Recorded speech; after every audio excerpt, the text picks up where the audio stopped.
Quiero tomarme ahora un rato para conversar específicamente con la iglesia, especialmente con la iglesia, ¿no? Con aquellos que se reúnen con nosotros habitualmente, pero toda la iglesia de Cristo que se conecta en estos momentos.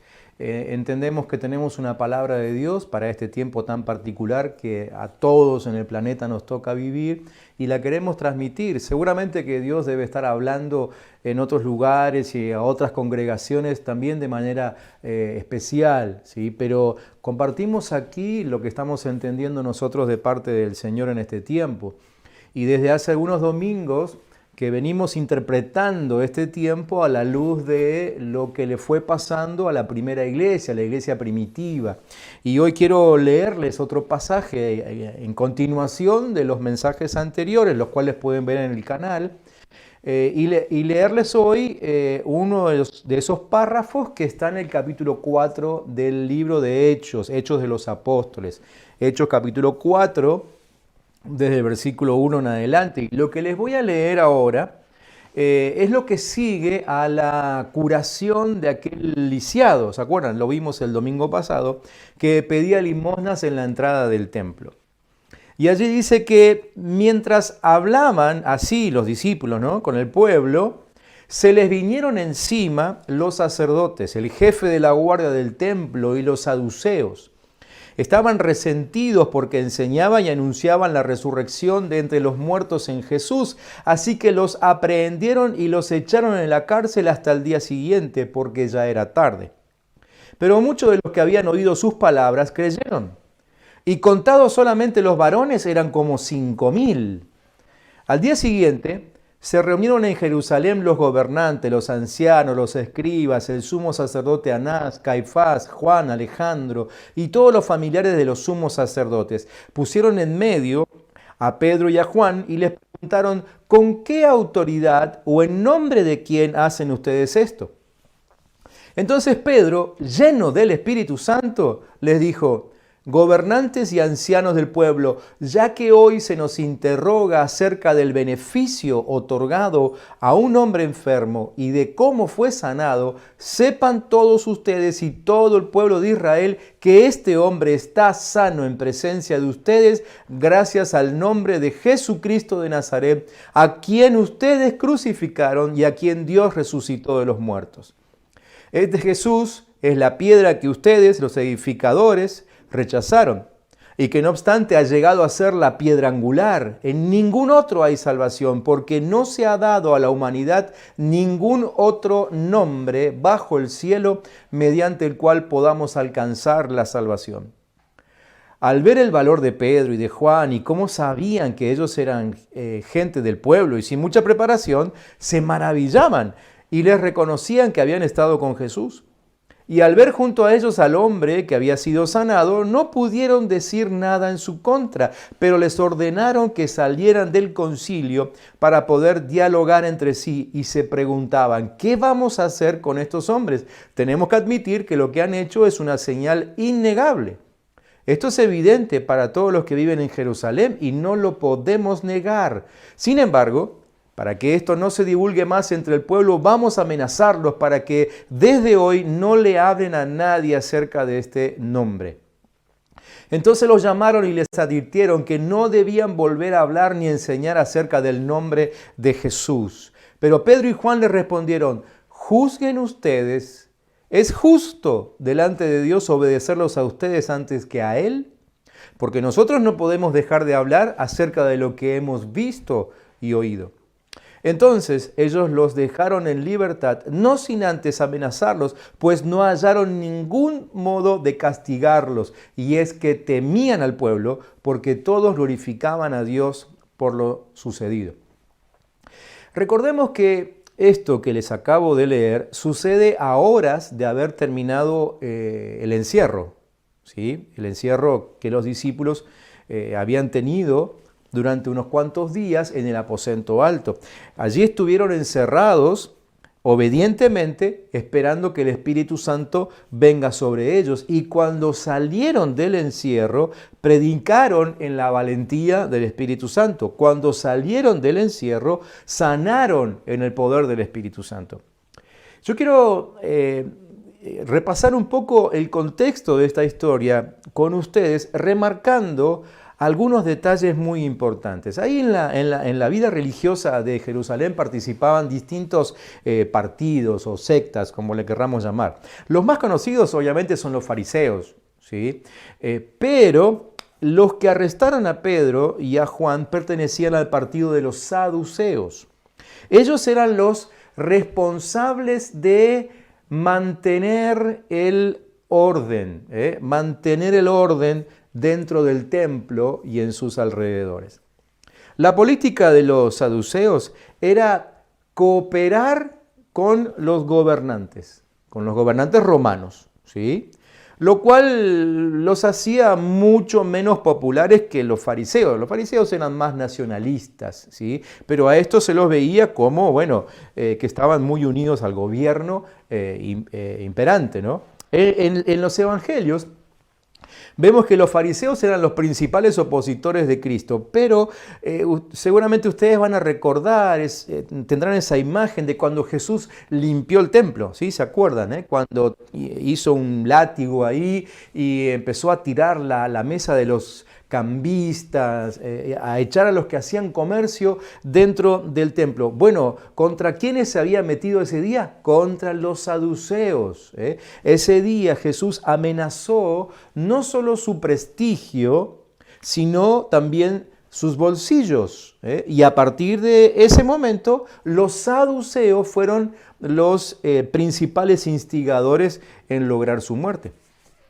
Ahora, un segundo aspecto aclara el por qué los saduceos encabezaron la persecución contra los apóstoles. Este grupo, esta secta, este partido, ¿sí?, negaba la resurrección. Ellos no admitían de ninguna manera la resurrección. Entonces, claro, ahora escuchaban a Pedro y a Juan predicando acerca de la resurrección, y ellos obviamente se enfurecían porque ese concepto no entraba en sus mentes. A ellos les molestaba mucho que se enseñara y proclamara que Jesús había resucitado.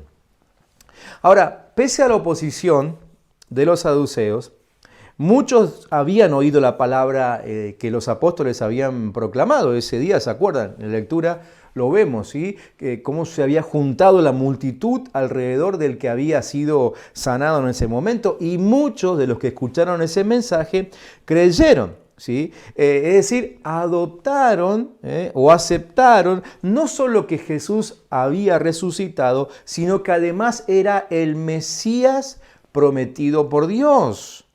Y esto iba totalmente en contra de la concepción de Mesías que tenían los saduceos. Iba en contra de la concepción de Mesías que iba a venir para ellos.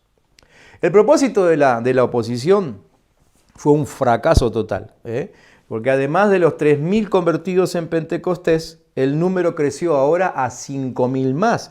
Siempre, recuerden, se contaban solamente a los hombres, así que saquen sus cuentas, 3.000 más 5.000, solamente contando los hombres, a qué cantidad de gente impresionante ascendió el número de los convertidos, de aquellos que iban creyendo en Jesucristo. Así que la oposición fracasó ese día. Cuando el Sanedrín se reunió en su aposento, armaban toda una especie de media luna allí donde todos podían verse la cara, y en el medio estaban estos discípulos. Ese era el mismo grupo que recientemente había condenado a Jesús a la muerte, y con burla los gobernantes judíos les preguntaron: ¿con qué potestad o en qué nombre han hecho ustedes esto? Hay un teólogo por ahí en alguno de sus escritos reformuló la pregunta y la puso de esta manera: ¿usando qué poder misterioso y como representantes de quién, o por la invocación de cuál nombre han efectuado ustedes esta extraordinaria cura? Bueno, esta pregunta realmente tenía dos partes. Por un lado, implicaba ilegalidad y pretendía incriminar a los apóstoles, ¿sí? Algo que este grupo buscaba, ¿no? Me llamó mucho la atención, como ellos pretendían que los apóstoles se vieran como ilegales, como quien no cumple la ley y que además se sientan culpables por ello. Los miembros del Sanedrín, en otras palabras, estaban reclamando como suyo el derecho exclusivo de ser sanadores religiosos y maestros autorizados. Bueno, una vez más, Pedro se muestra como el vocero del grupo. Claro, antes del encierro voluntario que habían tenido cuando esperaban al Espíritu Santo, Pedro también hacía esto, se manifestaba como vocero del grupo, pero solía decir cosas incorrectas. En esta ocasión lo vemos a Pedro en una situación muy distinta, porque claro, ahora ya había pasado la experiencia de recibir al Espíritu Santo. Así que la manera en que él ahora se para delante del Sanedrín, delante de sus acusadores, es totalmente distinta. O sea, el encierro, con propósito de encontrarse con el Espíritu Santo, transforma a cobardes en hombres valientes y a debiluchos morales en testigos. Eso es lo que estaba pasando con Pedro en este momento. Los gobernantes estaban asombrados de que Pedro y Juan mostraran valentía, libertad en su discurso, sencillez, apertura, ¿sí? Ellos sabían que ninguno de estos discípulos había tenido un entrenamiento técnico y mucho menos en las escuelas rabínicas en las cuales habían estudiado ellos, ¿no? Pero al mismo tiempo no podían negar el poder y autoridad divina que se estaba manifestando a través de ellos. No podían negar el poder y la autoridad divina, porque ahí mismo estaba parada la evidencia de lo que habían hecho. Es decir, tenían al ex lisiado parado al lado de ellos, o bueno, no sé si al lado, pero las escrituras nos dan a entender de que él estaba participando de ese juicio. Era una especie de juicio público, ¿no? Entonces Pedro y Juan, llenos de sabiduría y con una franqueza bien directa, les dieron dos respuestas contundentes, ¿sí? La primera era que juzgaran si era correcto obedecer a Dios u obedecerlos a ellos. Y la segunda era, no podemos dejar de decir lo que hemos visto y oído. Bien, ¿fueron viendo las frases que aparecían ahí al pie de su pantalla? Déjenme hacerles ahora una especie de resumen, de conclusión, con cada una de esas frases que fueron apareciendo allí al pie. La primera conclusión que el pasaje nos otorga, nos regala, es que siempre, junto a la predicación y aún a las señales, hubo y habrá persecución de parte de aquellos que intentan mantener un supuesto orden, de aquellos que están del lado del sistema, de aquellos que sienten amenazado su prestigio y su bolsillo, de aquellos a quienes les molesta aceptar que hay un Dios vivo por encima de ellos, de aquellos que tienen una imagen diferente del Mesías, de aquellos que establecen sus propias leyes y hacen sentir o quieren hacer sentir culpables a quienes no las respetan, de aquellos que reclaman el derecho exclusivo de ser salvadores de la sociedad. Siempre habrá persecución. Segunda conclusión, siempre se reconocerá a quienes han estado con Jesús. Siempre se reconocerá a quienes han estado con Jesús. A Pedro lo conocían de antes, ¿sí? Sabían cómo Pedro había sido antes, sabían de su debilidad, de su cobardía, podemos decirlo así, de Pedro antes. Aquí es cuando el haberte conocido de antes te juega a favor, ¿no es cierto? Tercera conclusión, nunca se podrán negar las señales. Repito, nunca se podrán negar las señales. La evidencia estará parada ahí. Y la cuarta conclusión, en los hijos verdaderos siempre habrá una firme decisión de nunca dejar de predicar. En los hijos verdaderos siempre habrá una firme decisión de nunca dejar de predicar, porque no podemos dejar de hablar de lo que hemos visto y oído. Por eso siempre metemos 1, 2, 3 testimonios en nuestras transmisiones. ¿Sí? Queremos que todos escuchen lo que nosotros estamos viendo y que es obra exclusiva de nuestro Dios. Termino con una enseñanza para nosotros en este tiempo, nosotros, Iglesia de Jesucristo. El título de este mensaje es Cuando el encierro es productivo. Cuando el encierro es productivo. Nosotros aquí en la Iglesia del Camino desde el principio anunciamos de parte de Dios que este encierro era con propósito, con el propósito específico de estar con Jesús, de ser llenos del Espíritu Santo y de prepararnos para la hora de salir a la calle. Y aquí en esta historia vemos que para los discípulos fue tremendamente productivo el encierro. Fue tremendamente productivo el encierro porque fueron llenos del Espíritu Santo. ¿Sí? El Espíritu Santo es el que te hace hablar valientemente. Jesús ya les había dicho esto a los discípulos en Mateo capítulo 10. Él les decía, pero cuando les arresten, no se preocupen por lo que hayan de decir o cómo lo vayan a decir, porque lo que tengan que decir se les dará en el momento preciso, porque no son ustedes los que hablan, sino el Espíritu de su Padre habla a través de ustedes. Es decir, Pedro estaba experimentando en ese momento, en medio del Sanedrín, el cumplimiento de las palabras de Jesús. La llenura del Espíritu trae una mentalidad de resurrección y solo con esa mentalidad te vas a poder convertir en un poseedor de señales, de las señales y de las maravillas de Jesucristo. ¿Sí?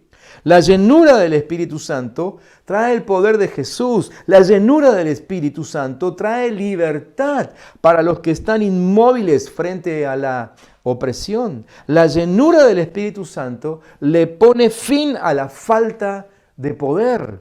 La llenura del Espíritu Santo trae restauración.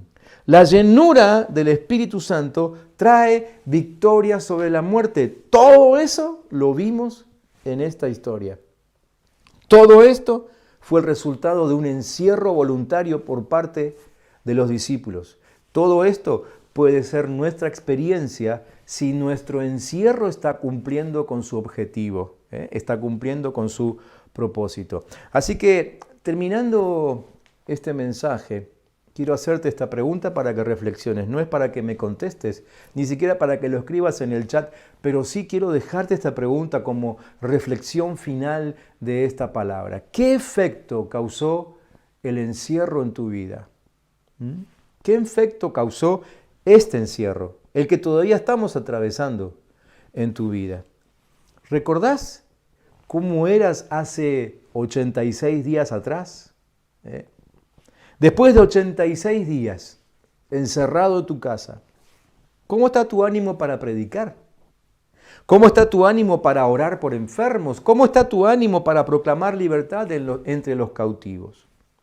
Es decir, si el encierro que estuviste atravesando estos 86 días cumplió su objetivo, llegó a ser productivo, entonces ahora deberías estar con tu aliento por predicar, por sanar y por liberar en su máximo nivel. O en todo caso, dejemos un 10% para los últimos días de la cuarentena, estamos en un 90%. Ahí deberíamos estar. Si no es tu caso, te tengo que llamar la atención, ¿sí?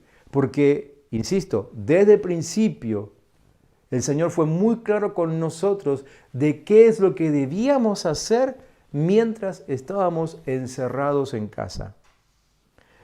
Como venimos diciendo, todavía no sabemos cuánto queda de encierro. No lo podemos saber. Quizás algunos de nuestros hermanos que nos están mirando de otros países ya están saliendo, ya están teniendo mucho más libertad. Probablemente alguien nos está viendo de uno de esos países donde ya se levantó la cuarentena. Aquí en Argentina no lo podemos saber todavía. Todavía no podemos determinar eso. Pero lo que sí podemos determinar es que hoy sea un día de buscar la llenura del Espíritu Santo. ¿Sí? Todavía estamos a tiempo para ponernos a clamar por la llenura del Espíritu Santo, para que este encierro sea definitivamente productivo. Y todo este tiempo que atravesamos, que obviamente hoy es el día 86, pero vamos a llegar a los 90, llegaremos a los 100, no sé cuántos días, pero que sea lo que sea, a lo que lleguemos, sea productivo. Y cuando esta cuarentena termina,